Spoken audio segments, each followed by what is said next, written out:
Mukombozi inyuma y'imyaka 9 yarirangiye atandirimba hanura abarundi aririmvye uyu munsi yasohoye indirimbo Fata Imisaraba aho ubona neza yuko kirakigwa neza n'abene igihugu.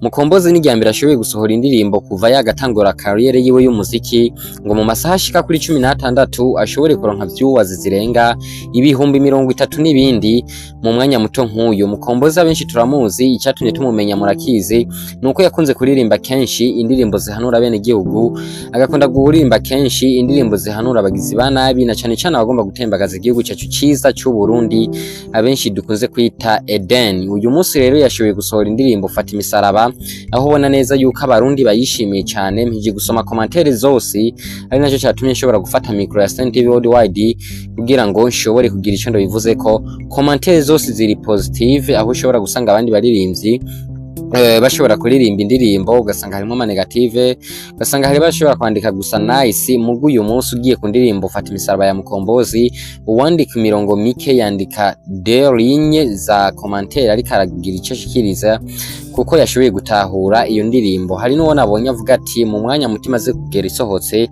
ndamaze gukwiza inshuro zirenga 10 ndiko ndumviriza ino ndirimbo. Abandi bayigiza ama playlist na cyane cyane yuko ikora ku mitima ya benshi abarundi abarongozi. Yakoze ku mpande zose kubipfuza kubaka igihugu no kubipfuza kuba mu gihugu cifashe mu mwaka wa 2060 igihugu giteye imbere. Ni reporting muhabwa na Stand TV Worldwide. Ndabasaba gusimbira ku rubuga rwa Mukombozi Luxfa mukurikirana iyo ndirimbo Fata Umusaraba dusenge maze muyisangize n'abandi, indirimbo ibashe gushikira benshi nabo biraba ibakore ko maze bashobore kwihanura biciye mu iyo ndirimbo Fata Imisaraba ya Mukombozi.